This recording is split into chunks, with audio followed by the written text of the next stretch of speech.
Hello and welcome back to Salute Your Sports. Kamen Entchev here with Tom Casselman. Ready for a big show. We have some massive NFL matchups.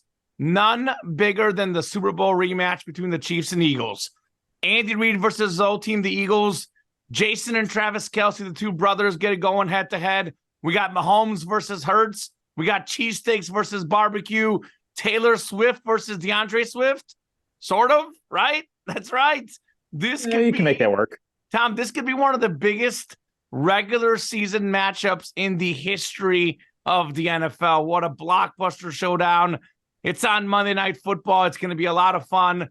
We'll break down that game. We'll have our predictions. Actually, a lot of big games this week. Thursday Night Football actually has a pretty good primetime game. It's not the Bears and the Panthers. It's the Bengals and the Ravens. Thursday Night Football going to be a lot of fun. Plus, the Steelers and the Browns, one of the biggest rivalries in football, one of the biggest matchups. And actually, Deshaun Watson, breaking news today, a little bit before we're recording the show, out for the season. Now, that's going to be a big showdown. Worst guy. I mean, I don't disagree. Look at this beautiful Nick Bolton jersey, by the way. How about Mizzou? They're 9th in the new college football playoff rankings. We've actually been talking a lot about that. We won't really hit on that much today, although we do have Georgia finally getting number one, which is what they deserve.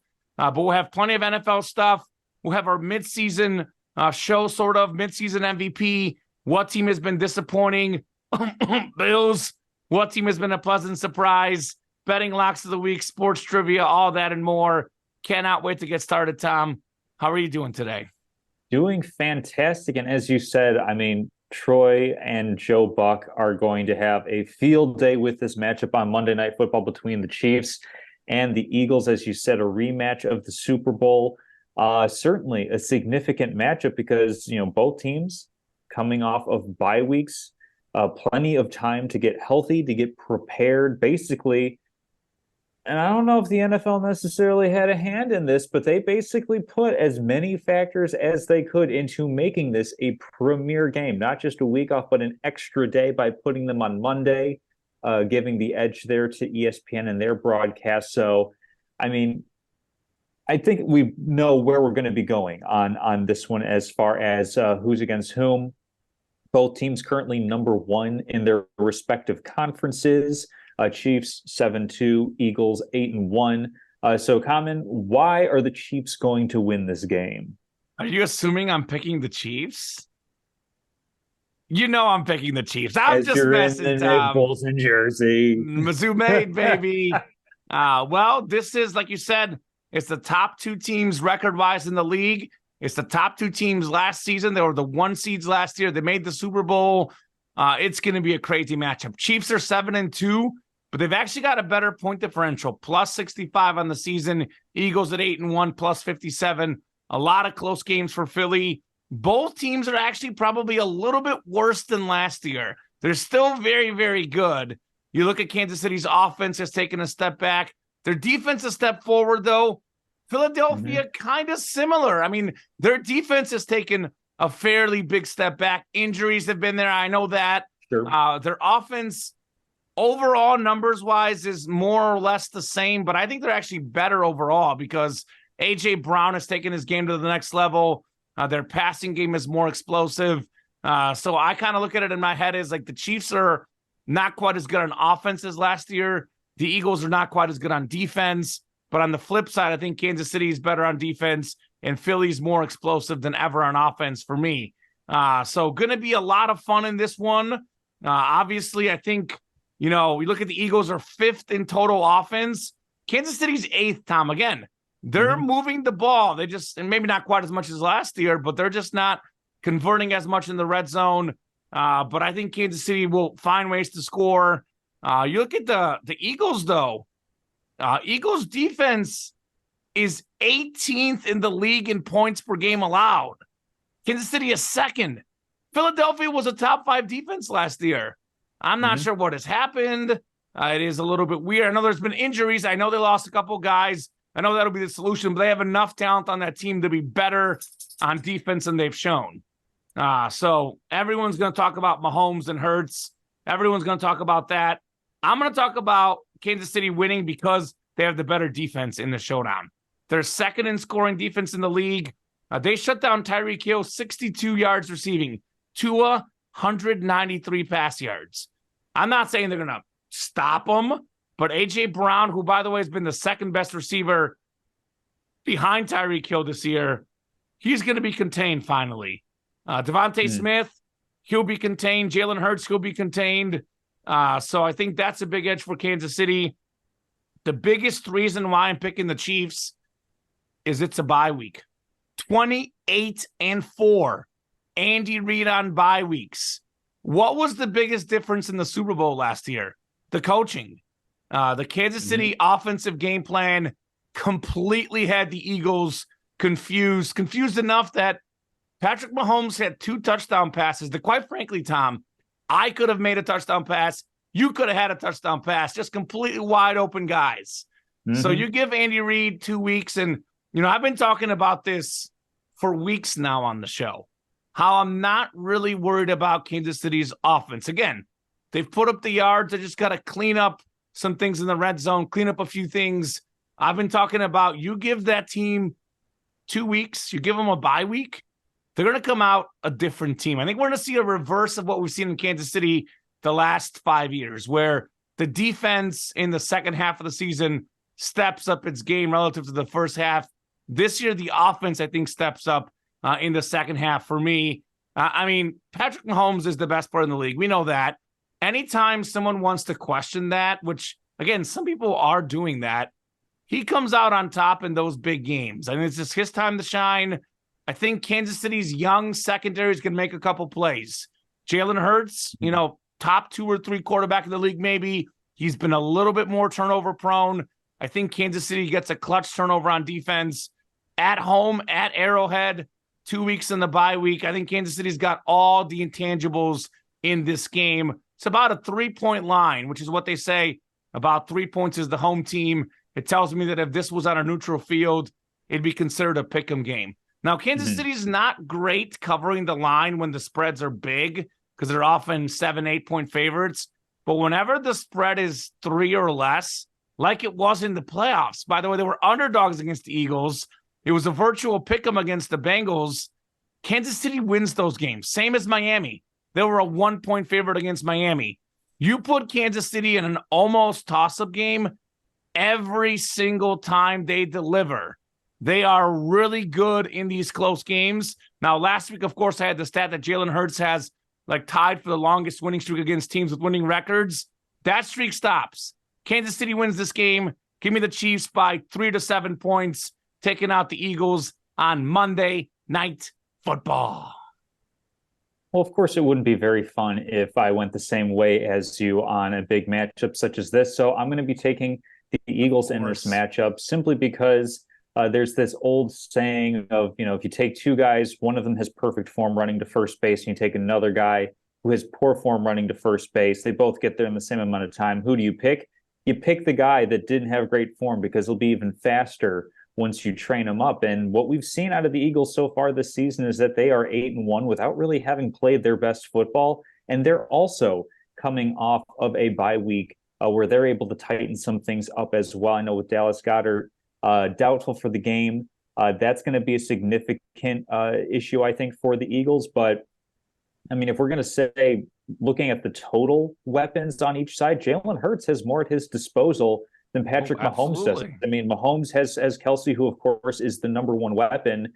The way A.J. Brown is playing this year, he's at least kind of sort of in the conversation as far as being somewhat comparable to Travis Kelsey in terms of the importance of what they're doing. And then, of course, Devontae Smith, DeAndre Swift are having pretty solid years as well. And looking at how the Eagles have done, their one loss this season came in a game where Jalen Hurts threw 3 interceptions. I don't know if the Chiefs are going to be able to turn over Jalen Hurts.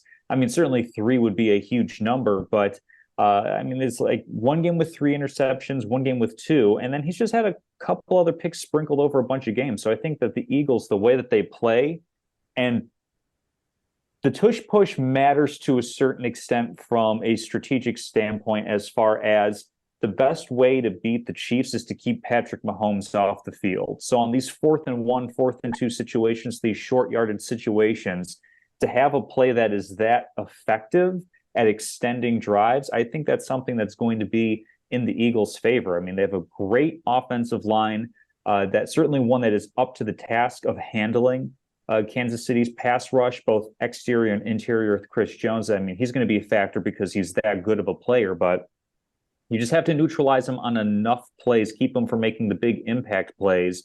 And that's really what I think the difference is going to be. There's not a whole lot that's changed in the caliber of teams. I know that their styles of winning are a bit different this season than last season. But I mean, we saw the Chiefs struggle, well, not struggled necessarily, but they had a relatively close game against a Miami defense that isn't very good. And yes, while Philadelphia has taken a step back, they're still really strong up front. They're still strong in the front seven. Their secondary is a little bit weak, but that's also not necessarily a strength for their receiving core this year.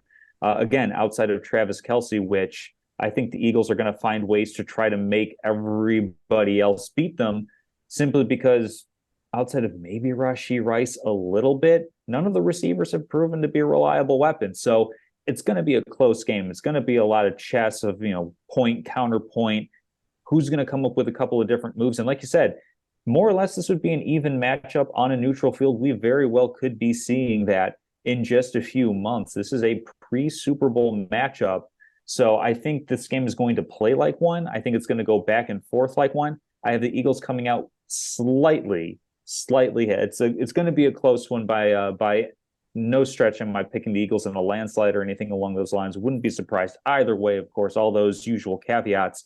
But I think as far as the style of offense goes for the Eagles, I think they're equipped enough to outpace what Kansas City has done so far this season. Yeah, just a couple points to counter that. I know it's a big game. We have other stuff to talk about, but I do want to delve into this a little bit. So I think I have to be concerned with Philadelphia's defense and Philadelphia's secondary personally, because they have taken a massive step back. I mean, they were like a top 2 or 3 defense last year. They're lower than average in scoring. And you could sit here and talk about the Chiefs receivers, this and that.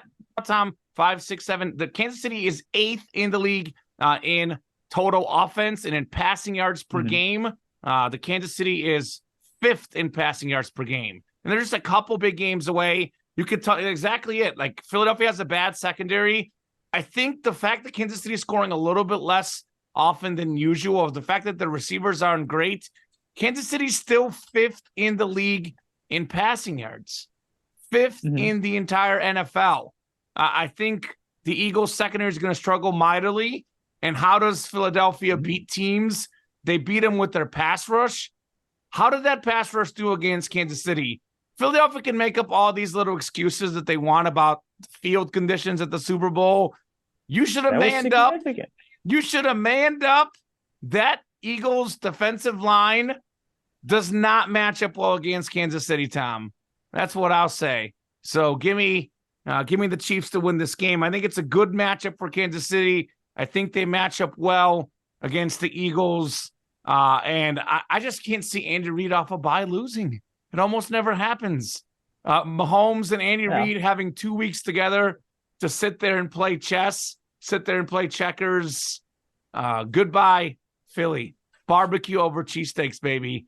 Give me the Chiefs. I mean, I'll always take barbecue over cheesesteaks, in my opinion. It's just a more varied cuisine between the two of them. I mean, cheesesteak is just one thing, but with barbecue, you can go pork, ribs, brisket. They do actually have chicken and Philly cheesesteaks and meat cheesesteaks. There's a few others. I do agree there's a little more variety, but I think you haven't had enough cheesesteaks, I guess, to really compare. I think it's a little bit more diverse than you think. I'll say that. That's true. Yeah. But still, barbecue is a more diverse food group. Agreed. Or cuisine, I guess. Another big matchup, this one for the AFC North. Pretty much this is going to decide if the Bengals have any shot at all winning the division, because the Ravens already picked up a win earlier in the season. The Ravens currently have a better record than the Cincinnati Bengals. So in terms of this matchup, I mean, we're getting some injury news on things coming out. Ronnie Staley is out for the Baltimore Ravens. Marlon Humphrey, I believe, is doubtful. Ooh, And that's then a big Trey one. Hendrickson, Sam Hubbard, both out for Cincinnati. T. Higgins out for Cincinnati. So really two of their best, big name defensive players along with their second best wide receiver. So everybody's coming into this game a little bit banged up, which, I mean, kind of feels appropriate for a black and blue division such as the AFC North, where these games are always kind of close. Game is in Baltimore. Line is 4 points, which feels probably right given where everything is. I know, of course, the Ravens are a bit banged up, but I think the Bengals are a bit more banged up. And then there's probably some recency bias with them coming off of a loss to the Texans as well. So, Kamen, how do you see this matchup shaking up on Thursday Night Football? Maybe Al Michaels will actually be awake for this one. Maybe they won't have to bring in some center who's on bye week to talk like a Jason Kelsey, show. baby, great for television. So bizarre. That was so bizarre. So you've seen the Al Michaels articles about how he doesn't have energy. So like I work on Thursday nights. I have the games on in the background, but I'm not really listening to the broadcast, so I haven't really experienced it as much as you. Like you can catch some of the highlight plays as well, where like something incredible happens, and he's just like kind of first down. He's just saying Tennessee. Like there was one play where it was Jordan Addison for the Vikings, like took the ball away from a defender and scored a big touchdown, and Al Michaels said, and Jordan Addison with the catch, and he's going to take it all the way for and it's like that doesn't nearly match the impact and the energy of the play. Maybe he should stop eating steaks every halfy. I like steaks. I want me too, but ribeye over filet mignon any day, baby. Hashtag you've heard ribeye. The stories about how Al Michaels eats a steak every halftime. I have not. And like Kirk Herbstreit confirmed that that's true, that he eats steak and shrimp at every halftime, doesn't touch the mashed potatoes, doesn't eat a single like vegetable or fruit ever. I know the story that he doesn't eat vegetables. I've actually heard that. He refuses to eat vegetables, which as a guy who likes to eat, my stomach shows it, Tom. I also like vegetables. Mix it up. Give me a little bit of everything. Give me the healthy and the unhealthy. Potatoes are the best food out there. Potatoes are the least vegetable of all the vegetables. But anyway, we greatly digress off of the topic. We're talking Bengals and Ravens. So, Kamen, what are you seeing as keys to the matchup in this one? Yeah, I think the Humphrey injury is pretty important for the Ravens. I mean, you talk about T. Higgins, that kind of neutralizes that in some ways, I would argue. Sure. Let me put Radar back. Radar, you're good, buddy. You try to get in here and then you don't want to play. Come on, let's move you out. You go outside. Go, Radar. Next week, I'm starting these guys outside. There you go. They've been wanting to come in. They were begging me to come in when I was setting up. Now they want to go out. It's dog problems. We used to never have it. They would either be outside or they'd be inside. I would hear no whining. The last few weeks, it's whining. So anyway,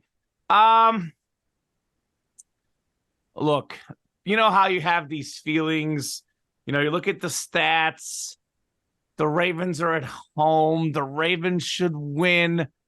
But gosh, I'm going to say the line's not fair. I'm going to say the Bengals are going to win outright. They're going to cover. I mean, what have we seen with literally Joe Burrow and Lamar Jackson are very opposite when it comes to fourth quarters and big games. All these close games the Ravens play, so many fourth quarter blown leads. When the game's on the line, Lamar Jackson simply does not deliver. I know the last game they played was a 3-point game, but it was 10 points. Cincinnati gets a touchdown with like 3 minutes left, right? It wasn't close, like truly close most of the way. I think this game's going to be close. And by the way, in that game, Joe Burrow could barely even move. I mean, it was really, really bad. Now, all of a sudden, he's mobile. One thing, we're going to have to talk about this guy. Maybe we'll talk about him in an upcoming segment, but CJ Stroud's been unbelievable. The kid is amazing. I don't really put too much stock in the Bengals losing that game against the Texans. They've been playing really, really good football. lately. There was just a blip in the road, but they demolished the 49ers. They were pretty comfortable against the Bills. Again, the Bills got a late touchdown to make it look closer. Cincinnati's a different team. I know Higgins is out, but gosh, you give me Joe Burrow, you give me Jamar Chase against a Raven team that has been very good on defense, but they got a little bit of a banged up secondary. I mean, it's the Bengals. I think it's such a must-win game. So if the Ravens win this game, I know they're only one game ahead of Cincinnati, or the one game ahead of the Browns and Steelers. I think they're two games ahead of Cincinnati. For me, if they win this game, they just about wrap up the AFC North because they'd have a two-game edge on Cincinnati. I think Cincinnati knows this. They're really, really good in these big games, these primetime games. You put these guys on the primetime, the massive games, Cincinnati has a way to come out on top. It's more, I'm a big stat guy. You know how much I'll break down the stats. The reason why I'm picking the Chiefs in the last game is Andy Reid off a bye, 28-4. Eagles are 18th in points allowed. Kansas City second in points allowed. I think, stats is what led me to pick that game as well as heart, but let's be honest. But this game is more of a feel. I'm not necessarily a massive fan of either team, although I have so much respect for Joe Burrow as a player. But I think this is going to be a game that goes down to the fourth quarter.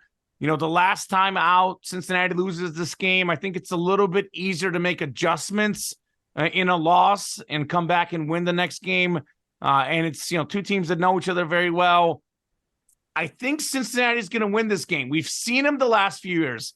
They've won at Kansas City. They've won at Buffalo. They've already won at Baltimore. We saw it last year. So I don't really think the home field matters much. The Cincinnati team, it's literally does not matter. They could beat anybody on any field. So I'm not putting any stock in Baltimore being at home mattering at all whatsoever. I'm looking at this as teams that are pretty close.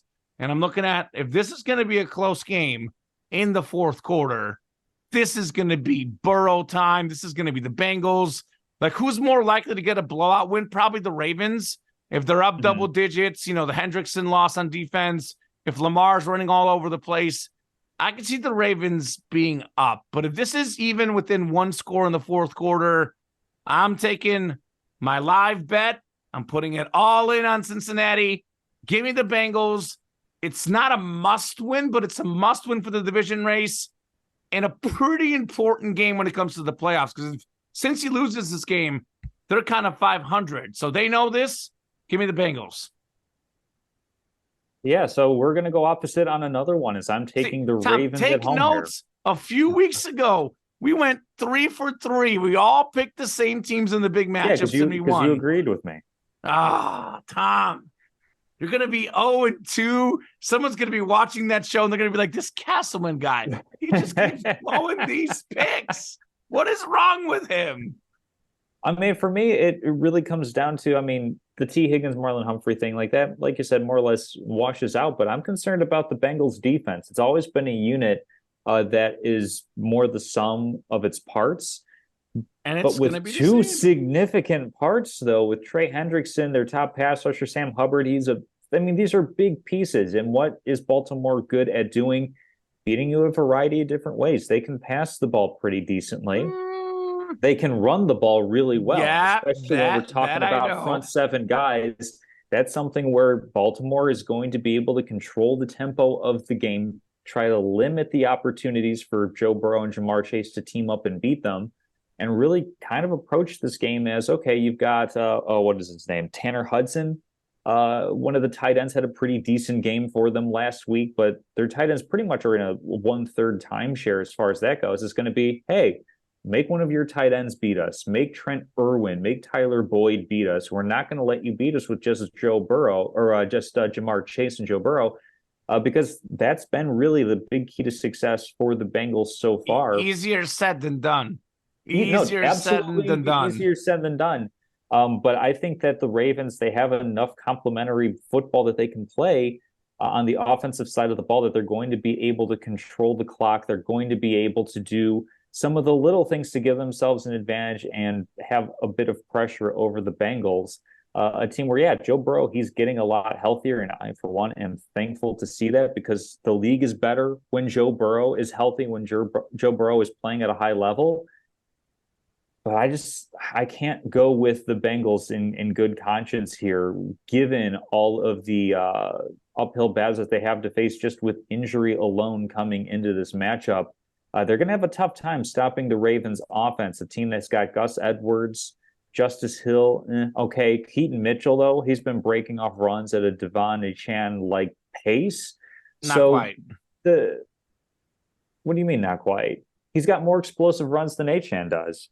I love him. He's going to come back for my fantasy team and rescue me. Well, yeah, but I'm saying like currently so far on the season, like Keaton Mitchell is playing at that explosive level. And that's the sort of things where if they're able to break off some pretty big runs, some pretty big plays, to say nothing of the dual threat that Lamar Jackson is, he's going to be tough to contain as well. So I'm going Ravens on this one. I'm not sure about the line one way or another. As far as that goes, but I'm feeling pretty good about the line. Wink, I wink, can imagine nudge, that you're feeling pretty wink, good about the line. Nudge, nudge. Well, a game that doesn't have a line currently, with the breaking news, as you said, of Deshaun Watson, is the Steelers and the Browns. Another AFC North matchup between a couple of teams that are sitting right in the middle of that division. And quite frankly, I mean, at 6-3, I mean, we've got the Steelers at a negative point differential. The Steelers, a team that has been outgained all season. The Steelers, the antithesis of the Buffalo Bills, a team that has all these great advanced metrics and yet is 5-5. Whereas the Steelers, looking at all their peripherals, this should be a team with a losing record, and yet somehow they are sitting here at 6-3. And of course, the Cleveland Browns at 6-3 as well, behind in no small part an outstanding top of the NFL defense. So obviously, Deshaun Watson couldn't happen to a worse guy. He is out for the season with his shoulder injury. He's out for the game, of course, with that. So does that make any significant edge to you for the Steelers in flipping that, or were you going Steelers all the way prior to that news breaking? Yeah, I was going Steelers all the way already. Does it make me slightly more confident? Yes, but Deshaun Watson hasn't looked great all year. Let's be honest. I mean, PJ Walker, guy that the Bears had in camp, he's looked pretty good. So the Browns, again, these are two teams, quite frankly, Tom, that should not be 6-3. You mentioned the Steelers have a negative point differential. They've got a quarterback who doesn't know how to play quarterback. You've got the Browns.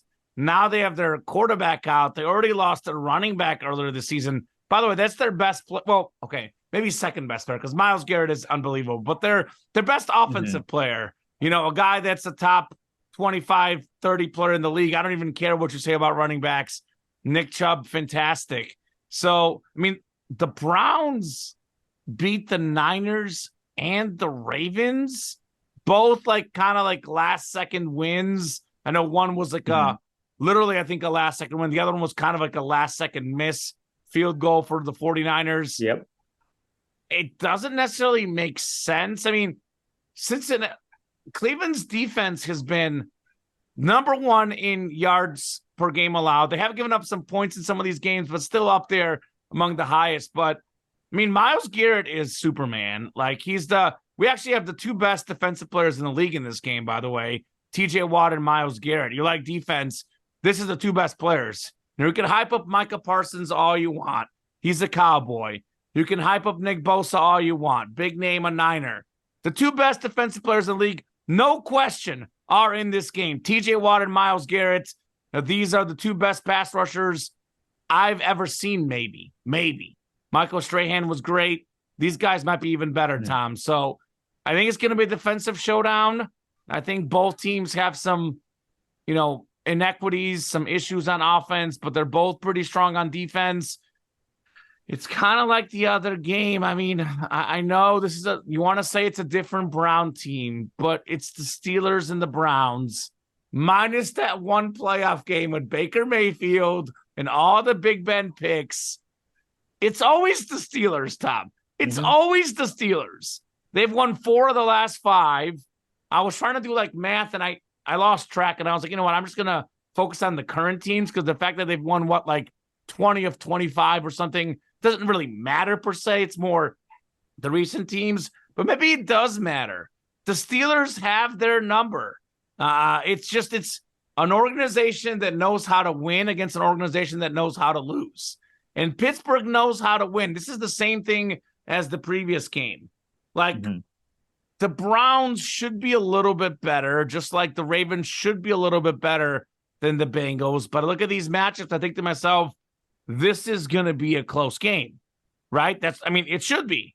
If this is a close game, the Steelers have a negative point differential and they're 6-3. What does that tell you? They win close games. I think TJ Watt's going to have like a 2 or 3 sack game.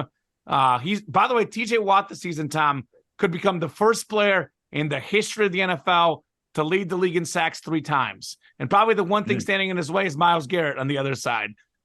This is going to be a low-scoring game. I almost didn't pick this, but I'm sure the under is going to hit. But yeah, it's the Steelers. I don't even know if you can find an under at this point. It's the Steelers versus the Browns, Tom. The Pittsburgh Steelers are winning this game. It's going to happen. Give me the steel curtain. Pittsburgh behind an iconic performance from TJ Watt in this one. All these offenses, although defense has taken a step forward this year, I guess. But, back to the defense wins championships things, how nowadays it's usually more about the offense. This game is all about the defense and one man, TJ Watt. Can I pick a tie? Is that something that can be an option here? It certainly is not likely, but it's possible. Just go opposite me.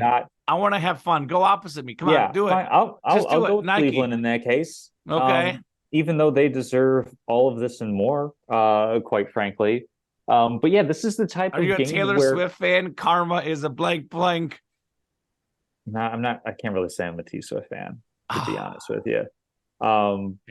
But this is the type of game where it's going to feel like a completely different decade, maybe a different century between the Steelers and the Browns, because I don't really know how these teams are going to put up points. We've been seeing all season long that Kenny Pickett he'll let you pick it. Happens to be on a team that wins. Like that's the best way I can put it. He's a win with him, but he's not a win because of quarterback. And quite frankly, Cleveland now doesn't really have any good option. I think they're going with the rookie Dorian Thompson Robinson. Do I have that right? Is that the UCLA kid?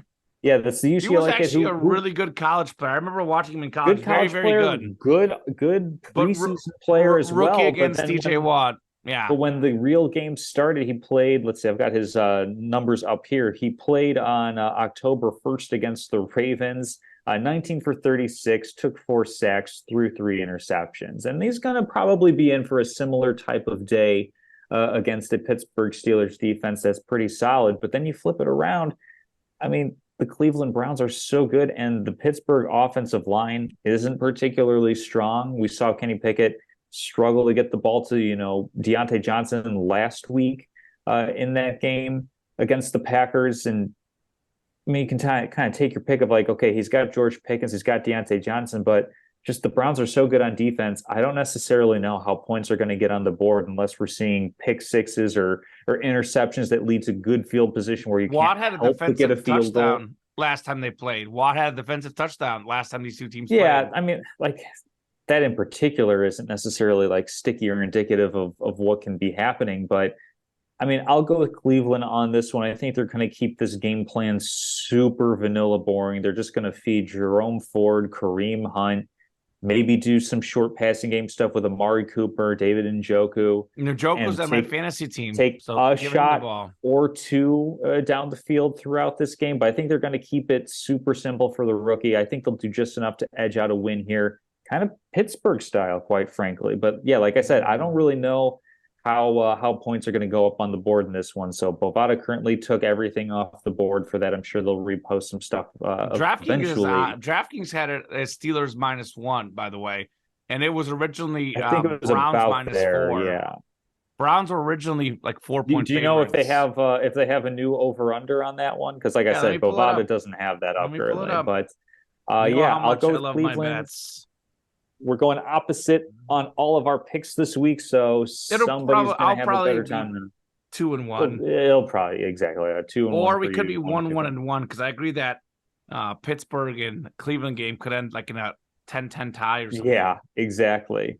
Let me look real But quickly that's to answer your question. yeah. Well, as you're looking that up, I'll just segue out of 33 and a half, and it's Steelers +1, and it was +4 I don't know if I've earlier. ever seen anything as low as 33 and a half. There was a college game with Iowa, and I think it still was like 27 something. It was like the lowest I can over believe that under for they've ever Iowa. seen.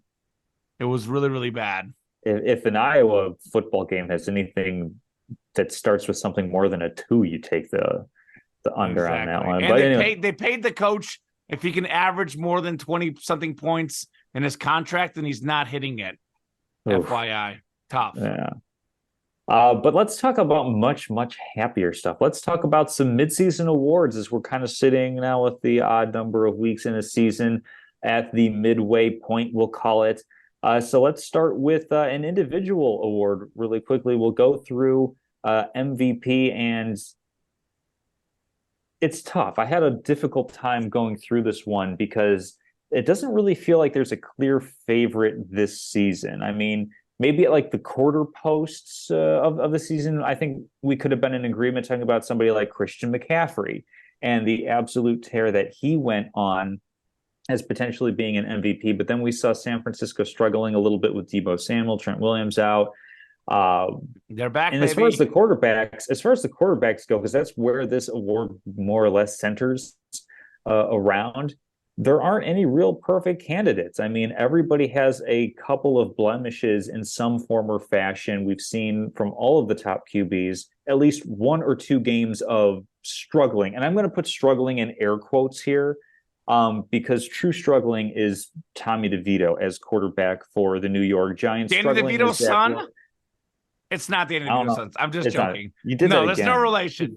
Falling for that. Yeah. But I mean, like we're gonna say like okay, less than optimal for an MVP level type of Agreed. caliber, That's fair. type of thing. So for me, it was kind of difficult coming up with this one, and so I decided, you know what, not doing this just because it's going to annoy you, but I knew as I was picking this, it was going to annoy you. I'm going to go with Dak Prescott as my pick for the midseason MVP. Oh, And just here to we throw, I know you like the go. stats. I know you like the stats. So Yeah, hit me. He's been great the last. third. Look, he's the last 4-week Mhm. MVP. I'll give you that. He's been He's amazing the coming last on 4 strong. weeks. He's closed out the first half of the season strong. Yeah. He's third in QBR, third in QB rating, sixth in touchdown percentage. And I'm going with percentages because not everybody has had their bye week just yet. He's first in completion percentage while being fourth in yards per attempt. So that means he's not just dinking and dunking and getting completions the easy way. He's actually putting the ball downfield, and having a great receiver like CeeDee Lamb certainly helps with that. Seventh in yards per game, and fourth so far in total touchdowns, combining passing and rushing, because I'm of the mind that, especially in this era of the NFL, to look at just passing stats for a quarterback is a little bit irresponsible because 6 points is 6 points, whether you throw it in or take it in yourself. So he's certainly been playing well. I know that he has a great defense on the other side of the football that helps to make his life a little bit easier. But just looking at the games that he's put up, I mean, he had one bad game against San Francisco when San Francisco was absolutely rolling. He had a bad game there. He had a mid to not so great game against the Arizona Cardinals. But beyond that, I mean, he's been pretty solid. He didn't really have to do anything week one against the New York Giants. Outside of that, 2, 3 games, and even the first one I'm going to say is a mulligan just because of game script. He's put himself in a really good position. And of course, there are several good options that you could pick for this point. I'm fairly certain I know where you're going to be going on this one. No. But for me, Dak's going to be my pick for the midseason MVP. He'd be Drew's too. Yeah. Yeah. Yeah, he would. Wow, that was surprising. That's shocking. I actually thought you might go like Lamar Jackson or something, but Dak Prescott. So I think to give you a basketball analogy, one that you'll like, this is kind of like a Derrick Rose MVP season. I agree with you. There's not a guy who's having a historic season, not a guy that stands out. And like in that Derrick Rose season where Derrick Rose got the MVP, the best player in the game actually deserved it, which was LeBron James.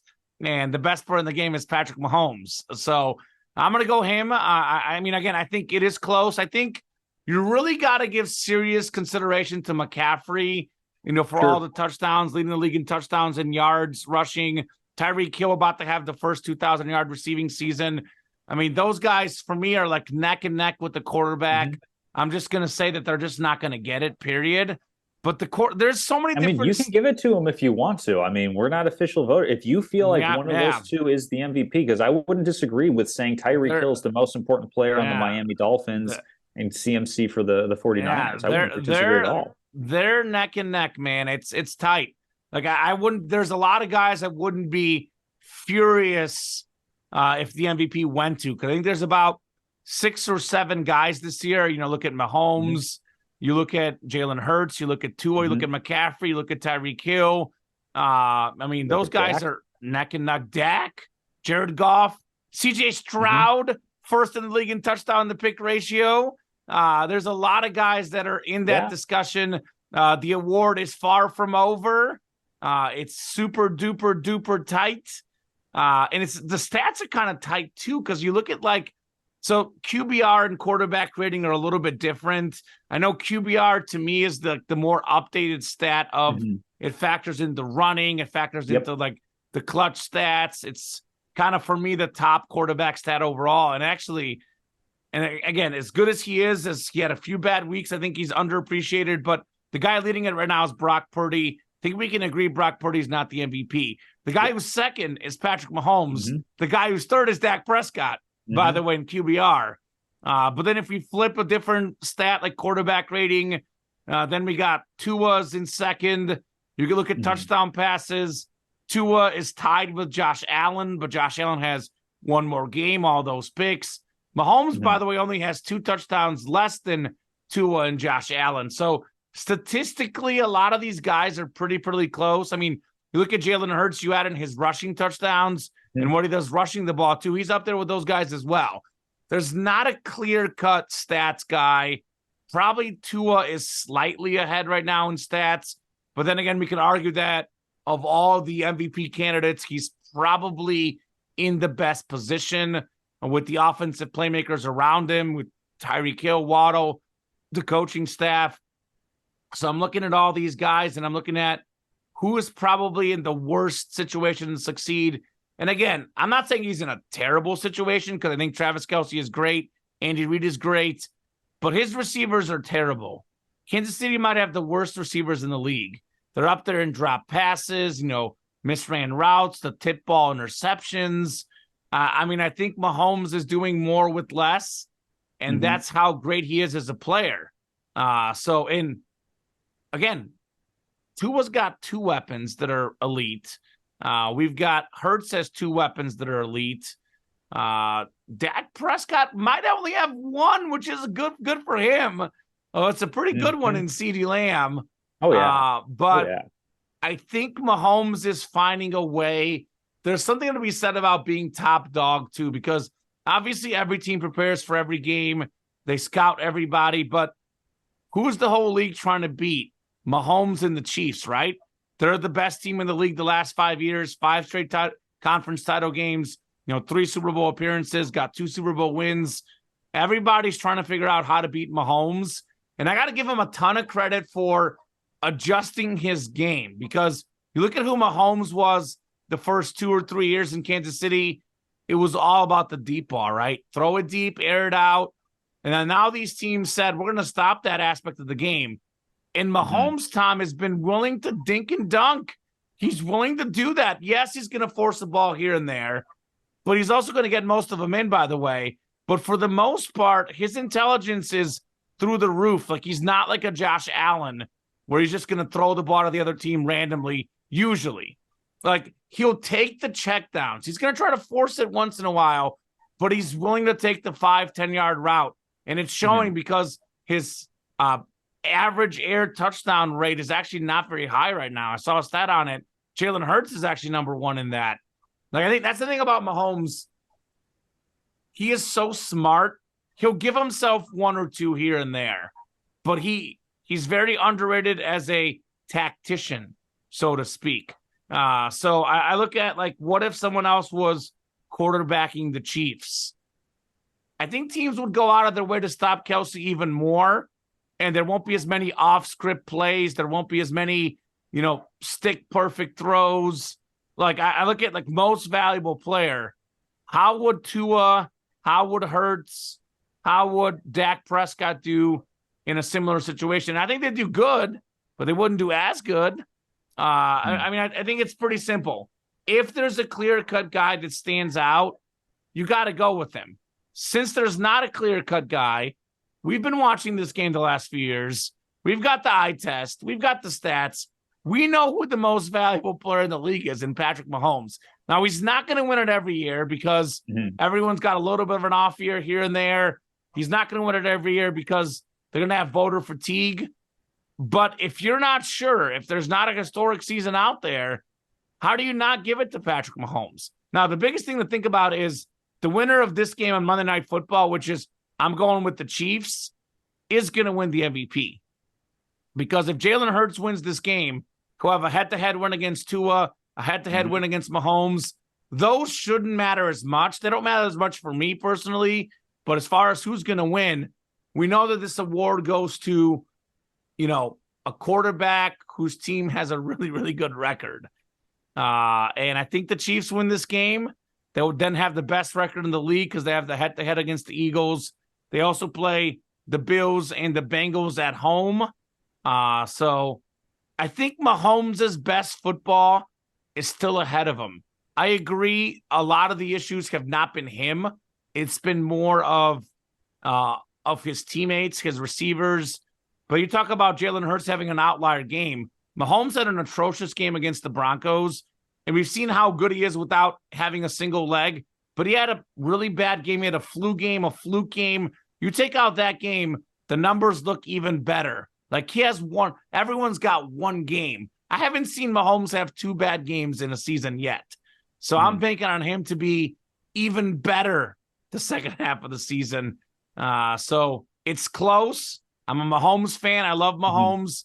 I'm not saying it's Mahomes by a landslide. I think it's very, very close. But when it's close, you got to give it to the best. I mean, it's the Messi effect, the LeBron effect all those years, the Jordan effect all those years. We know who the best player in the game is. Let's recognize him. Yet again, Patty Mahomes. Yeah, well, I mean, there's no surprise in your pick for the midseason MVP, Right. but we can talk about who's been a surprising disappointment. And I know that there is the big one that anybody and everybody is going to want to talk about in the Buffalo Bills, and I'm certainly willing to say that. But I mean, if that's the team that you're going, I'd like to pick a couple different teams to just touch on really quickly as far as having disappointing seasons, just because I know the Bills are just so obvious to my mind with being 3 games out of the playoffs right now. But it's hard to not look at the New York Jets and see a disappointing season there. And of course, it's no one's fault that Aaron Rodgers had a massive injury. But it, though, I actually think their season has been good. Like, obviously, Wilson's terrible. They should have gotten rid of him.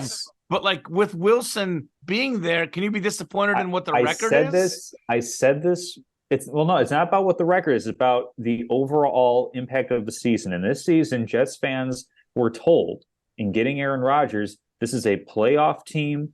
This is, if you're Jets fansy enough, a Super Bowl contending team. And so clearly, like I said, after week one, when this happened, after Aaron Rodgers had that injury, that the Jets needed to find another option at quarterback. And we've seen all around the league how many other quarterbacks have gone down. Kirk Cousins, Daniel Jones, Deshaun Watson, just to name a couple of guys that have gone down with injury. We've seen Jimmy Garoppolo with poor play. He has been benched. Justin Fields has missed some time. Derek Carr has missed a little bit of time in and out. The Falcons have changed over quarterbacks. We've seen a ton of injuries across the board. The Jets had the best opportunity to improve their quarterback position and maintain their team as being a playoff team was right after week 1. They had already made the decision in the offseason. Zach Wilson wasn't it. And yet, essentially, because it happened on the very first drive, they said, okay, well, no, we'll be fine with this the rest of the season. Well, if you were fine with it the rest of the season, you would not have made the move for Aaron Rodgers. That is a huge mistake on the Jets' part, and that's why it's a disappointing season for them. I think the guys on the field are doing everything that they can. I think the Jets fans can respect that effort. And I know it's easy to say, well, they don't have Aaron Rodgers. Well, they could have had somebody else. They could have found other guys. I mean, Jacoby Brissett, you could have thrown a pick for him. Heck, Joshua Dobbs has been traded twice this season. I know one was right before the season actually started, coming out of training camp, but he could have been had at the trade deadline. The Jets could have made that move. They could have, not necessarily that Carson Wentz is the answer, but they could have done something, is what I'm saying, as far as making a move and pushing in. So that's why, for me, I'm going to say that the Jets are a disappointing team, because the Buffalo Bills at least have enough talent and enough health that they can still make a playoff push. They're on the outside looking in, and I gave them, I thought this was the gimme win for the Buffalo Bills this week, and they lost the gimme. They lost the gimme game. Well, in the grand scheme of things of the NFL, that was like the easiest one left on their schedule, and they lost it, which means they're going to have to really fight and have a lot of tough wins along the way to make it into the playoffs. But the point is, they still have a shot. With the Jets, I feel like they have no shot. I mean, the line against the Bills this week is a 7-point spread. It's a full touchdown spread. So that's why, for me, I'm going to say the Jets are an extremely disappointing team as well, simply for how they approached the season once their first plan went out the window. Because everybody has a plan until they get punched in the face. That's another famous saying that I like to have. And they have to counter. Who made that saying? Oh, I'd have to look it up. I mean, I'll look that up as you go over your disappointing team of the season. Yeah. Okay. So Tom, you kind of convinced me with that argument. That's one of the best arguments you've ever had on the show. Kudos to you, because I didn't even think of the Jets, but it is actually very disappointing that they stuck with Zach Wilson this long, because they're 4-5. They lost so many close games. They could easily be 7-3, 8-2. So, I mean, they're definitely a contender. Obvious answer is the Bills. They have so much talent on both sides of the ball. They have, again, Josh Allen should be the second most talented quarterback in the league. He's got all these interception problems. I'll talk more about that in Statement of the Week. Mm-hmm. They're scapegoating the offensive coordinator, Ken Dorsey, which he's not the problem. I think it's Josh Allen and the turnovers is the problem. Just really, really poorly timed plays. The Bills do not deliver in the clutch, and it's not just Josh Allen. I mean, it's everybody. How do you have 12 people on the field in that last play? They should have won that game. They 12 people on the field. They missed the field goal. The Broncos lose the game. They get a re-kick and they win. It was just, oh my gosh, what are we doing? Look, you think of the Bronco game as a layup. I would say, those like when you were like a kid and you lower the hoop to like 6-7 feet and have a dunk contest with your friends. They should have been dunking on the Patriots. The Patriots are 2-8, Tom Casselman. They are arguably the second worst team in the NFL, or the third. It's the Giants and the Panthers are really, really bad. But the Patriots are a bottom 3 team in the league. How do you lose to the Patriots? It just makes no sense. That loss in itself is disappointing. They lost to the Jets without Aaron Rodgers. They had the 5th best point differential in the NFL, Tom. Your favorite stat, they should have a good record, and they're a 500 team. They should. So the Bills are definitely the most disappointing. I'll give you a few other teams, some honorable mentions. I get it. Everyone's using the Joe Burrow thing as an excuse, and it's somewhat valid, but we've seen Mahomes play through the injuries. We saw Brett Favre all those years. The Bengals have played in back-to-back AFC title games. They played in the Super Bowl 2 years ago. The fact that Cincinnati is 5-4, that's got to be disappointing for them. No doubt about that.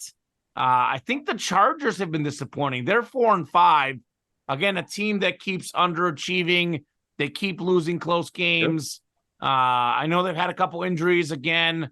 Getting Austin Eckler back is huge, but that's a team that continually overachieves, or underachieves, rather. A team that you picked to win the division, by the way. It's going to be the Chiefs, Tom. Never, ever, ever pick the Chargers. Very They're going to Charger. So a little bit disappointing. Tennessee is 3-6. I know they're not great, but they've been a good team. I think you got to be disappointed with the Giants and the Patriots, because these are two teams. I mean, the Giants were a playoff team last year. Did they overachieve last year? 100%. Did I think they would take a step back?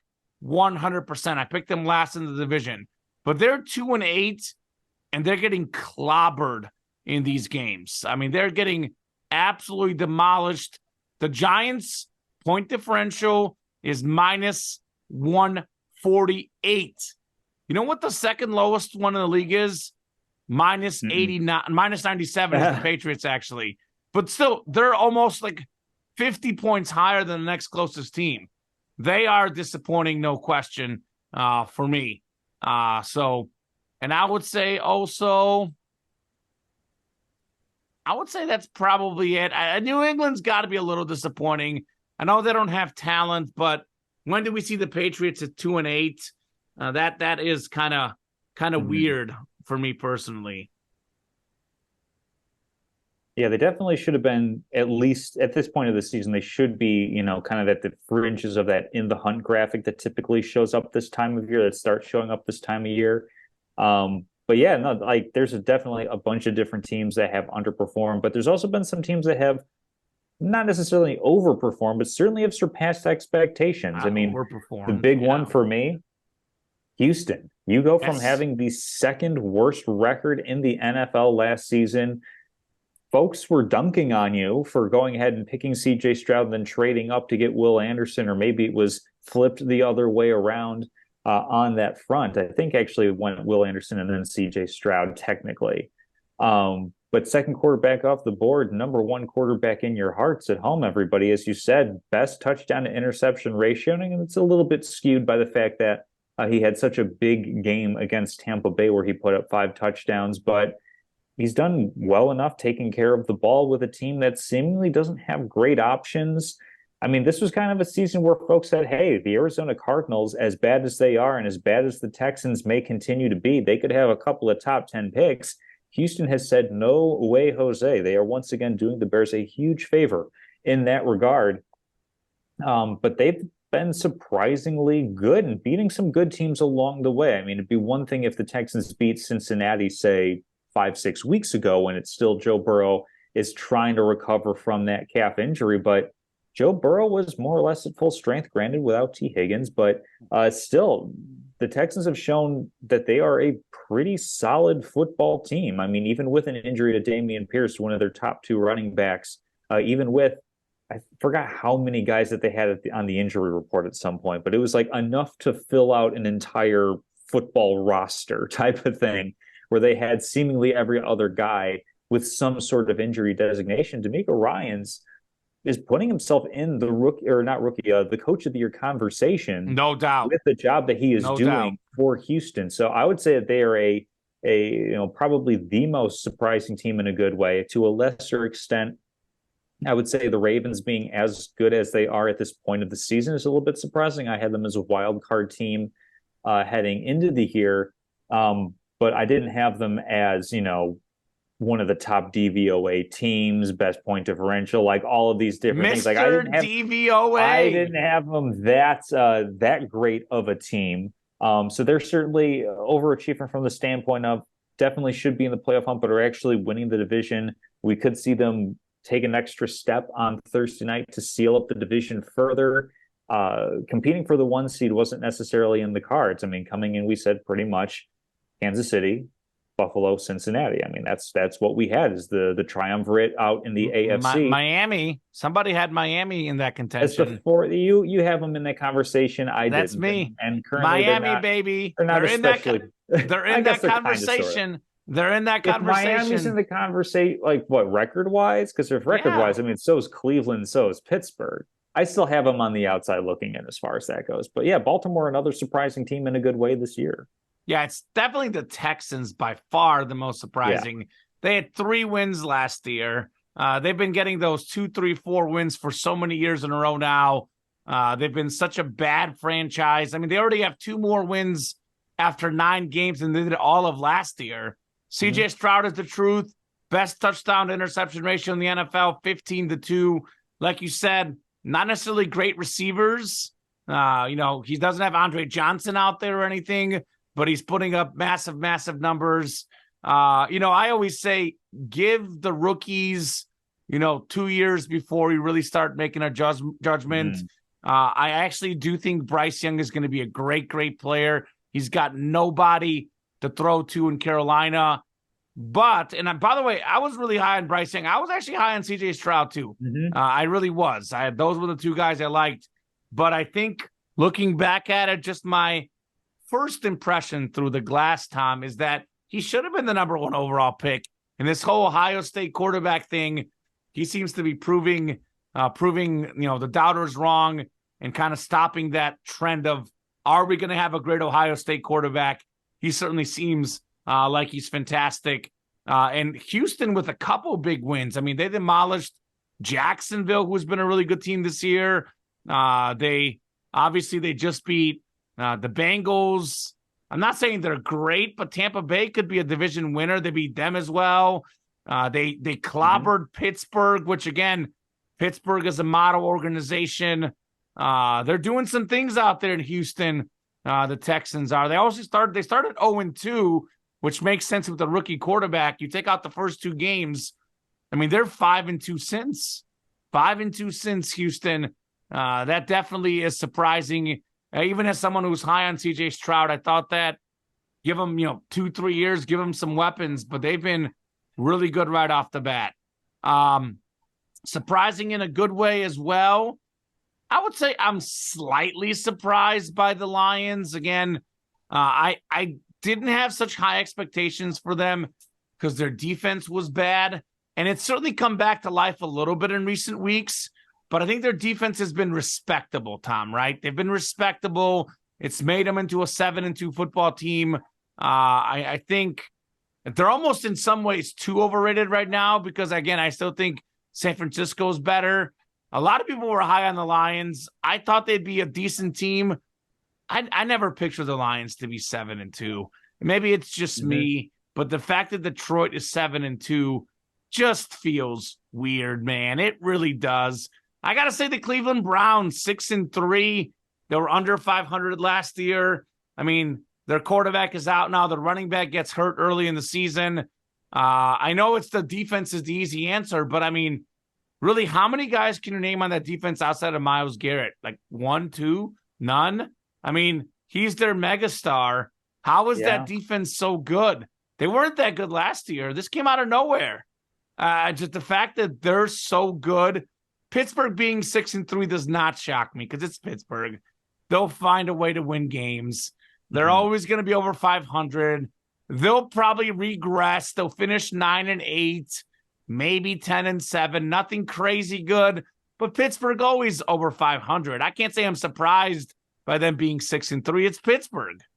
But the way the Browns are doing it with that defense, crazy.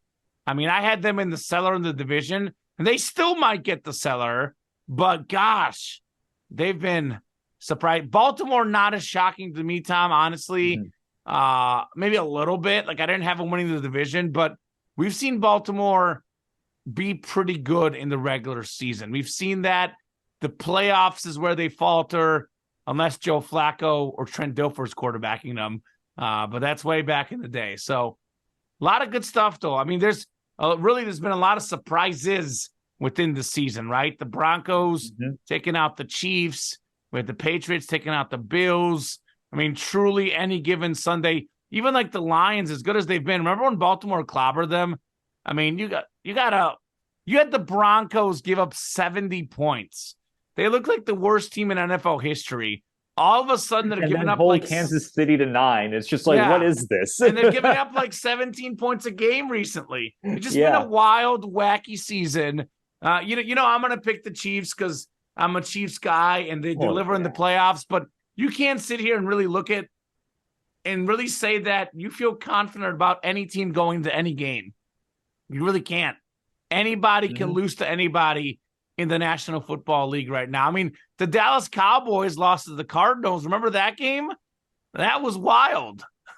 So this has been a wacky season full of surprises. Week to week, game to game, all of it changes. And I am here for it, Tom. Love all the parity that we're seeing in the NFL. Yeah, the second half of the season is going to contain no shortage of surprises along the way. But since we're at the midway point, we've been talking about surprising teams, both for good and ill players, as well for MVP. Let's do maybe like a little bit of a reset on our Super Bowl expectations as well. I think that, quite frankly, there's not going to be very much change on that front. I'm going to go slightly different with my Super Bowl pick because preseason, I had Bengals over the Eagles, and currently with the Bengals on the outside of the playoff picture looking in, they're going to have to do a lot and have some things break their way in order to make the playoffs. I'm simply going to swap out one AFC North team for another and say the Ravens are going to be my AFC pick to represent that conference in the Super Bowl. I'm going to stick with the Eagles as well for a lot of the same reasons of the bigger picture reasons why I'm picking them over the Kansas City Chiefs is that we simply have not seen the best of Philadelphia this season. You haven't seen the best of Kansas City either, though. Haven't seen the best of Kansas City either. No, that's correct. Although I have greater faith that we will see better from Philadelphia than we will from Kansas City. I do have some concerns with the whole receiver position that might be a little bit too broken for them to be able to make. I mean, between the 20s is beautiful, gorgeous. They beat the Bengals last year when Juju Smith-Schuster got hurt in the playoff game. I think was it Kadarius Toney. I mean, Kadarius Toney is not good anyway, but they had like two or three receivers out in that AFC title game and won anyway. I'm just they find a way. Certainly, I mean, they can find a way to win. I'm simply going to be picking the Ravens over them in an AFC title fight. On that front, because I mean the Ravens just play such good complementary football. I like having really well balanced teams, and that's a similarity between the Ravens and the Eagles. A couple of teams, by the way, that were like favorites of mine for I don't know how long. Outside of the Bears, those are probably my two favorite teams that I go with. What happened to the Colts? Throughout my entire life, adopted Colts. Oh, that was a brief but brilliant fling, wasn't it? Brilliant? I don't know if it was brilliant. It doesn't necessarily have to be a good brilliance. Okay. But fair. But I mean, both the Ravens and the Eagles have quarterbacks that can pass as well as run. They have balanced rushing attacks with multiple guys who can do it. Strong offensive lines. Better receivers for Philadelphia than in Baltimore by a pretty long shot, but also more or less solid defenses. I know that the Eagles secondary has been a bit of a problem, but that's something that I feel like kind of can get shored up a little bit as the season goes on, as guys get a little bit more comfortable in their roles, especially because they had so many veterans leaving in the offseason. So I'm going to go with Eagles over Ravens in this one. I'm flipping conferences. I'm going with Jalen Hurts picking up a Super Bowl title, but I think they'll be beating the Ravens in a matchup there between a couple of angry birds. Ooh, angry birds. Well, Tom, I just can never fully trust Lamar Jackson passing the ball. Fine. I really can't. And I know this has been an ongoing thing. I've tried to go easy on him the last year. I haven't talked about it as much on the show. And I think he's gotten better, but I still don't trust it. This is why these close games, I just can't see the Ravens at all making a deep playoff run because all these close games, these fourth quarter blown leads, like, they got. I know OBJ overhyped. Zay Flowers a little bit overhyped. I think the media definitely overhyped it a little bit, but the storyline going in was we're gonna get Lamar all these weapons to throw the ball to. This is gonna be an explosive passing offense. They're doing really good because they're running the ball. Their defense is taking a step forward. That I give them a lot of credit for, but it's basically the same team. Nothing has really changed. They rely on running the ball, and in the playoffs, running the ball doesn't quite work anymore. You look at, I know it kind of worked in Philadelphia last year, but like it's really the passing teams that end up winning it all at the end. I mean, you look at the Chiefs and the Bengals having all that success in the playoffs in recent years. I mean, the Rams, certainly when they won the Super Bowl, they were definitely a pass-heavy team. Even the Buccaneers the year before that, very pass-heavy team. So there's no way I'm going to trust Lamar Jackson. The Ravens are kind of like the Atlanta Hawks back in the day. They're a really, really good regular season team. We get to the playoffs, they completely fold. Like the Flacco year was so long ago. Like I'm talking about the modern Ravens in the Lamar Jackson era. They've got what? 1-2 playoff wins? What's the data? They beat Tennessee the one year. They might be one playoff win, Tom, that they've had with Lamar Jackson. Yeah. I'll look that up when we start the next segment and get back. Maybe look it up right now. I'm really, really curious. I think it's one playoff win. Let's see. Lamar Jackson playoff wins. How many playoff games has Lamar Jackson won? He has won, I think, one playoff game, Tom. Is that right?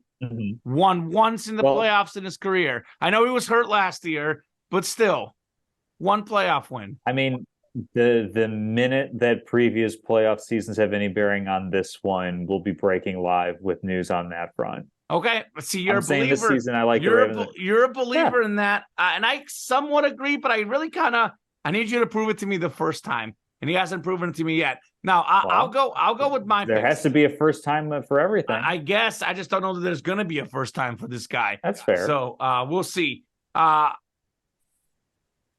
keep going back and forth.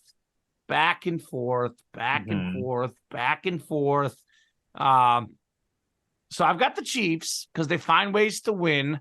By the way, my preseason picks were Chiefs, Dolphins, AFC title game, Niners, Eagles, NFC title game. I still kind of like those picks, by the way.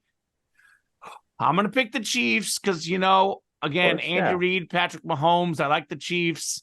I can't not pick. It's kind of hard to have someone pick against a team they like if they're one of the top 1 or 2 teams in the league. It's very, very hard to do that. I'm really torn. Look, I picked the Niners in the preseason, and the biggest reason I picked the Niners, actually, Tom, was because I think it's very, very hard to have a Super Bowl rematch. I didn't want to pick Kansas City, Philadelphia. I think the Niners are back. They added Chase Young, really helps that defense. They're getting Trent Williams, Deebo Samuel. Essentially, they're getting 3, Pro Bowl caliber players coming back. You wonder what they added 2 coming back. They added 3 players off their 3-game losing streak, which all those games were close. I mean, had they had those guys in those games, they could have won them. But it's something about San Francisco. It's bad luck, but there always seems to be an injury here and there. I think the Chiefs and the Eagles, neither one of them is as good as they were last year. I don't think either team is a historically great team. As much as I love Kansas City, I don't think we have a historically great team this year in the NFL. We don't. But what do the really, really good teams do? They find a way to win some of these ugly games. Kansas City, Philadelphia, we've been talking about it all year. They haven't quite looked right. Kansas City's 7-2. Philadelphia's 8-1. Give me a rematch. I'm boring. Call me the front runner. Give me the Chiefs and Eagles, and I'll pick the exact same outcome as I hate myself for doing this, Tom. I really do. I really do. But give me the Chiefs over the Eagles in a Super Bowl rematch with just about the same result. Maybe a little bit lower scoring game this year, but ultimately Kansas City taking home the Vince Lombardi Trophy. All right, sounds good. Well, like you said, plenty of NFL season to go. Lots of exciting storylines that are going to continue to develop as the season wears on. I don't know if you necessarily call our locks of the week an interesting storyline. It is a great storyline. Come on, a lot Tom. To be desired. It's a battle to see if we'll be over 500. It's a great storyline. I think it's the most captivating storyline of them all. we took a bit of a turn for the worse in week Okay, 10. Tom, you are selling us so short. You got to be confident. This is just every time we have the betting lock segment, you make it sound like we have picked every game wrong. I That's mean, simply not the case.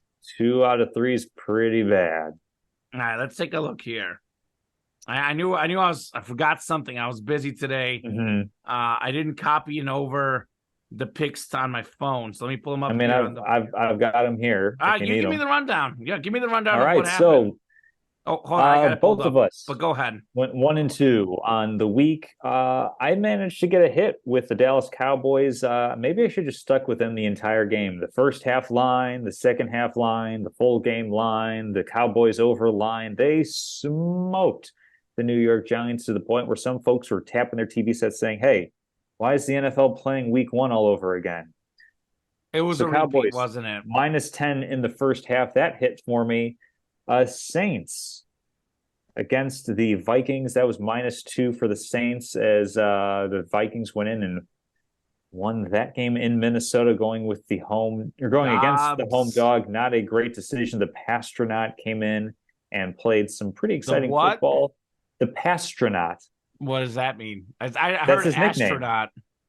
That's his nickname. It's officially his nickname from NASA because he interned at NASA for a while. Oh, And that's so right. I knew that. Yeah. yeah, so he's a literal rocket scientist who plays football. Yeah, and he's But great also a story. Tennessee grad who got demolished by Mizzou. MIZ 36-7, Oh, yeah. baby. Eat it, Tennessee Volunteers. Eat it. That's all I got to say about that. And then I also missed on the Ravens -6.5. They had smoked the Browns earlier in the season. No such luck in duplicating that result. On your end, Kamen, you went opposite of me, and Yeah, good I for got it you. pulled up. Yeah. Vikings over the Saints. Told you. Bryce Young, Oh, not very good against the Bears on Thursday Night they just Football. needed overtime. He would have got his overpassing yards. Needed the overtime. Then I had 2 Falcons overtimes. Falcons -1.5 against the -1.5. Cardinals won 25-23. Kyler Murray Kyler looked better Murray. than expected. You look Yeah. good. So now, Tom, you're Mr. Gloomy picture over there. My record on Yeah. the season is 10-10-1. It's exactly 500. Yeah. You're 10-11, one game under 500. The way you preview great. this segment is as if we're like 2-20. We're 1 week away from both being well over 500. We've been over 500 most of the year. I think this is the first time all year we've been under 500 as a show. Don't be so gloomy, Tom. Don't be so. It is the first week. It is the first week. Come on, you gotta believe. We're fine. Don't we gotta be. stop We should be better. believing. Hold on to that feeling. Come Well, on. the thing I am going to hold on to is the Dallas Cowboys first half lines over bad teams. They're up against the Panthers this week. I believe it's 10 or 10.5 on the full game line, but it's only -7 for the first half. And again, don't know how things are going to go in the second half if they decide to take their foot off of the gas. So I'll go with Cowboys -7 in the first half over the Panthers. I picked the Eagles to win outright earlier, so why not pick them to cover 2.5 points on the road? The Eagles are underdogs, so even if they lose by just a little bit, I can still come out with a win on that one. I love it. But I'd prefer if it were 3, obviously, but it is currently sitting at 2.5. And then the Ravens-Bengals game, I'm going to have a wager on this one as well. I'm going to have a lock on this one. I'm not actually wagering, just to clarify. I am wagering, just to clarify. The line is -4. These games can be weird, but I think with enough injuries on the Bengals defense, the Ravens can get over 24.5 points. They've got a solid run game. We'll see if they can get a little bit of their pass game going as well. I know intermediate to short throws, they're good. Deeper passes, they're not really connecting as much. But hey, you get the ball, you break off a couple big runs, you get in the red zone, use Mark Andrews to full effect for getting some touchdowns. Lamar Jackson, of course, is a threat to score from anywhere on the field. So I'm going to have Ravens over 25.5 points in Cincinnati, or hosting Cincinnati. Yeah, we're kind of going opposite again. Last week we went opposite and I was right. So I'm going to go the opposite. Chiefs-Eagles. Chiefs -2.5 against the Eagles. Andy Reid 28-4 off a bye week. Kansas City's second best scoring defense in the league. You got a great secondary. They're going to, not shut down, but limit A.J. Brown, Devontae Smith. Eagles 18th in the league on scoring defense. Kansas City is going to have some fun against that defense. Philly's defense is taking a step back. I mean, it's going to be the same thing as the Super Bowl, right? You give these two coaches 2 weeks to prepare. Andy Reid, Nick Sirianni. Andy Reid, Nick Sirianni. Andy Reid, Big Red, of course. He'll be eating those celebratory cheeseburgers after the game. Give him a double cheeseburger ×2. Give him the fries, the large Coke. Let Andy Reid eat because he's got a game plan. Kansas City's got to figure it out. They are taking out the Eagles. Again, I said it earlier in the show. Last year in the Super Bowl, Kansas City was a slight underdog. I think they might have been an underdog in the AFC title game or virtual pick'em. Dolphin game, 1-point favorite. Whenever Kansas City is a 3 or less point favorite, they almost always win. So the Chiefs win by 3 or more against Philadelphia on Monday Night Football. It's going to be epic. Here's the one I feel best about all week, which I shouldn't because it involves the Chargers and they Charger. But I feel, for whatever reason, I feel really good about this line. Chargers -3 at the Packers. So when the games are close, the Chargers choke. What I've seen in recent weeks when the Chargers play a team that's much worse, like they play the Lions, which are close, they lose. They lose that type of game. But you look at what they did against the Bears, 30-13. Look at what they did against the Jets, 27-6. Packers have lost 4 out of 5 games. Chargers have won 2 out of 3. Close loss to Detroit. Austin Eckler's back. I know there's some injury concerns with Keenan Allen, but I think the Chargers should win this game big. I really think Green Bay's a disaster. I'm starting to debate in my head who's worse, Green Bay or Chicago this year, because they're both atrocious football teams. The Green Bay Packers are just bad. I think the Chargers win this game by double digits, Tom. I really do. They have a way of charging in the close games, but we've seen them do it this year when they play a bad team. They've taken care of business. Exactly like the Bears. They killed the Bears. And lastly, I'm sort of going against you. Not exactly, but sort of. I'll take the Bengals +4 against the Ravens at the Ravens. I mean, certainly if they get the under Baltimore point total goes a long way towards covering. So I got the Bengals +4. It's the same thing I was talking about earlier, man. Look, Lamar Jackson in the clutch games in the fourth quarter, he's had so many blown leads. When I think of clutch in the NFL, there's 2 guys that come to mind. Patrick Mahomes and Joe Burrow. That's it. I mean, Joe Burrow's cool. He's calm. Get him a close game. I know he hasn't won all of them, but by golly, he's won most of them, especially in the primetime scenarios, a team that he knows. I mean, they lost by 3 last time, and he couldn't even walk in that game. I know there's a few injuries for the Bengals, but there's a few for the Ravens too. I think it's going to be a heavy diet of Joe Burrow to Jamar Chase. We might have like 15 catches in this game for Chase. Maybe that's a play. Look at his reception total and bet the over, because the Bengals on primetime on Thursday Night Football, finally a good Thursday night game. I actually think the Bengals win outright. You want to bet? You win some good money? Take the money line for the sake of the show. I'll take Bengals +4 at Baltimore. All right, looking forward to those locks of the week and seeing how we do there. I don't have anything lined up for trivia this week. Kamen, do you? I do. So Jaden Daniels, the talented LSU quarterback, who I watched in person against Mizzou, obliterated Mizzou, of course. But Mizzou's 8-2, by the way, ranked 9th in the country. Should be 9-1. Should have won the LSU game. They Mizzou'd that one. They have not Mizzou'd the rest of the season, though. So I'm going to try to mention the Tigers as much as I can throughout the show without us having it in the rundown.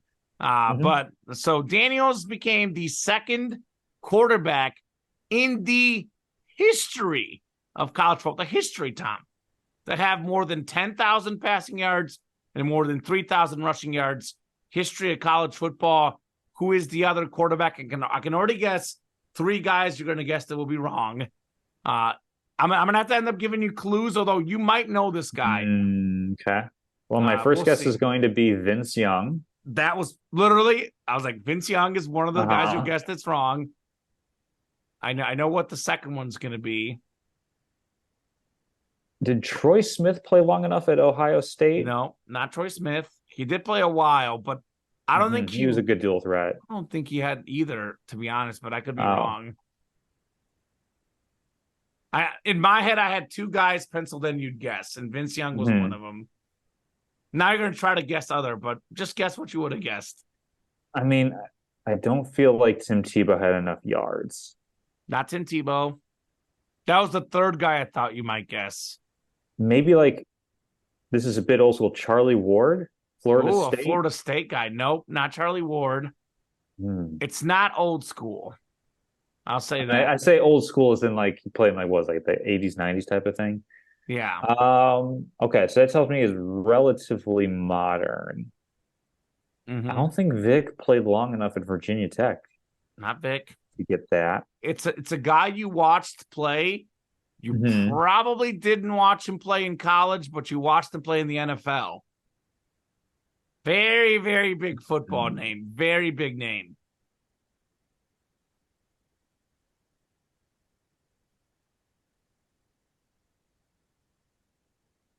He was And what were really the good. numbers again?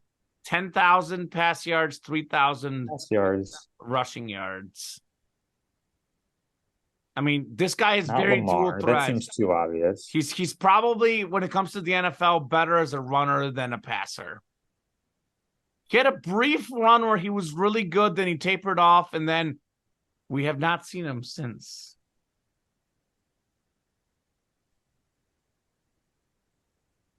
Really good runner in the NFL. Cam Really Newton? good runner. No, that's the other guy I thought you would guess, not Cam Newton. I had Vince Young, Cam Newton, and Tim Tebow was the guys I thought you might guess. Yeah, I'm stumped on this one. Like Jake Plummer, He played in a Super Bowl. Steve McNair. No, played in a Super Bowl. I mean, you probably did watch that Super Bowl. Super Bowl you definitely watched. Definitely watched that Super Bowl.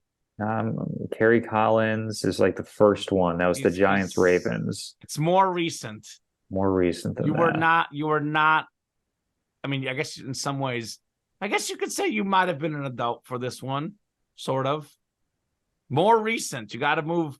You're stuck in the Russell late Wilson? 90s, early 2000s. Russell Wilson A little between bit Carolina. less recent.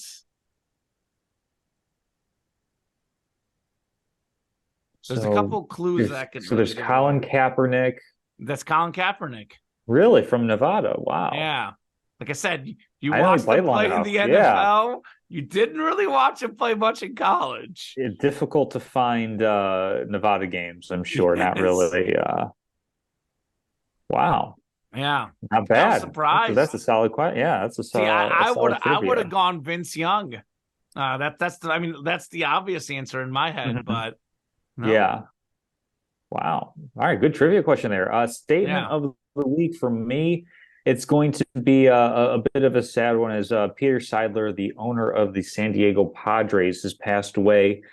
So it's kind of a salute to him as the ultimate sort of owner that we like to see in sports, because he was the type of guy that was never afraid to cut a check. He went all out with bringing in a bunch of players for the San Diego Padres organization to try to build a winner that he wanted to see. He was the type of guy that's been described as always willing to cut a check, but never meddling in how that money was spent, not interfering with front offices. And we see so often across all of sports how bad ownership can affect on-field play. Perhaps something, not perhaps, absolutely something that is much more important is how he tried to use the San Diego Padres for good in the community, primarily with the homeless population and fixing a very real problem in a part of a country where it's more prevalent that you have homeless folks out in public sleeping because the climate is so temperate. And it was basically just like, hey, how can we make long-lasting solutions to help this particular issue, to help folks who need a hand up, who need a hand out of the situation that they are currently finding themselves in. So just across the board, I mean, if you're going to be an extraordinarily wealthy individual, at least be one of the good guys that we can count on and trying to make a positive impact. So certainly, looking at all the outpouring for him, I can't really say that I knew a ton about Seidler, as I'm not necessarily a Padres fan, but certainly came into prominence with his willingness to spend at a time where so many teams are cutting costs. And then to see basically like everything that has kind of come out with his mourning his passing and the positive impact that he had, just wanted to give a salute to him as one of the good guys. Absolutely. I like that. I agree. Really not much I can add to that. But my statement, I like this guy. Again, I think he's very talented, but at some point, how long are we going to have to wait until these boneheaded plays? I mean, it's a pattern that's very, very consistent. And my statement is that Josh Allen is never, ever, ever going to win a Super Bowl. I know that's not a bold statement, Tom. I know I usually go bolder, but he's not Russell Westbrook. Russell Westbrook is the ultimate stat patter. But when I look at as far as guys who I trust in a big game scenario, guys that I could see winning the big game, because in a playoff run, you got to put together 3 or 4 straight games in a row, right? Sure. I just don't see it with Josh Allen, man. Like, statistically, his stats are through the roof. He does everything really well except for throwing the ball to the other team. And sometimes it's Kyler Murray was doing this a few years ago, back when they were actually good.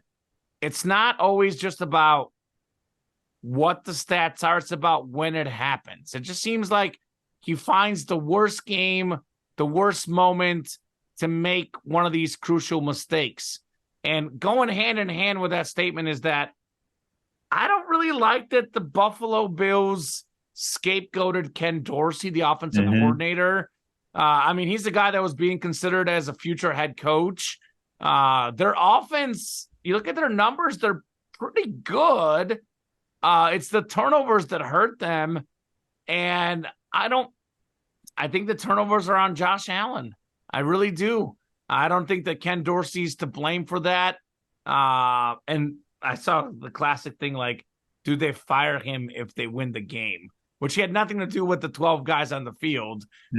So it just seemed a little off. It seemed like, I don't want to use what the right word is, desperate or sort of like reactionary. Reactionary. Yeah, look at that, Tom. He's a wordsmith. It seemed like a reactionary move. I'm not saying it's not impossible, but my gut feeling right now is that the Bills' title window is closing, and I know receivers will be divas a lot, but Stephon Diggs does not seem uber happy there. Not particularly. You think if the Bills have problems now, what if he chooses to leave?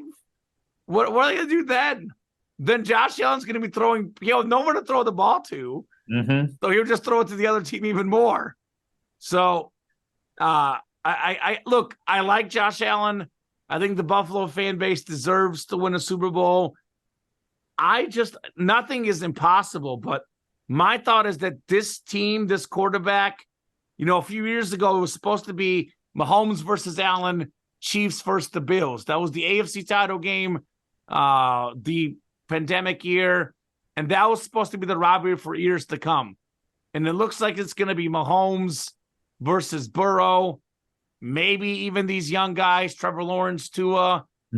I just don't think same thing with Lamar Jackson. I mean, these are guys that, like, they'll put up the numbers, but when push comes to shove, when you need to win these big games, when you need to be good for 4 games in a row, I guess Josh Allen is not the guy. He's not the guy for me. And they're not going to get someone better. Yeah. They're not going to get someone better, Tom. But I think, like, with the talent he has, with the hype around him, with what he could do, he should be a guy that we think can win a Super Bowl. I just don't see it. I don't I see it mean, personally. this is a classic example of coaching matters and scheme You think matters. You see with so? Brian Dable, absolutely. Like he was phenomenal with Brian Dable as his offensive coordinator. I mean, you go and you get Dable as the coordinator, and you bring in Stephon Diggs, and we saw Josh Allen's talent show out in all the great positive ways. Dable goes to New York, and we see him work a little bit of a minor miracle with the Giants and getting them to the playoffs. But then we see this year that without consistent quarterback play from Daniel Jones, who's been in and out with injury, now he's out for the season. We kind of saw that. What year did Dable leave Dable, though? He was there in 2021, right? He Or what? was. Yes, he was New York's head coach last season and this season. Prior to that, he was in Buffalo for like 4 years. Like I've got the numbers pulled up. In 2020, Allen had 10 picks. In 2021, he had 15 with Dable there.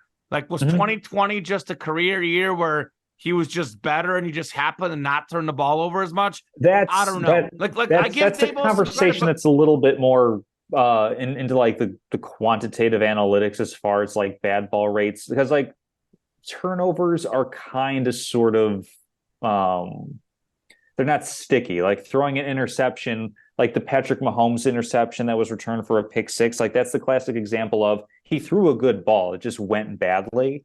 So that's the sort of thing that kind of falls into variance. Allen's in my had opinion. A lot of balls he's thrown. Like I know we talk about the Dayball thing, but he had 15 picks in 2021. He had 14 in 2022 with and without Dayball, pretty similar. Yeah, but look at the touchdowns too. Like looking at the interceptions, like interceptions are bad. I don't think almost the same, Tom. 37, 36, and 35 the last 3 years. That's a lot. And this year he's at what, like 19 or something? 19 total passing touchdowns. So he's going to be roughly where he's been the last few years. But that's the thing. He puts up numbers, but like how many of these games do we lose because of a pass that he made? Many of them. That's what I'm saying. I think that they feel magnified, but but they keep happening. That's what I'm saying. That's the problem.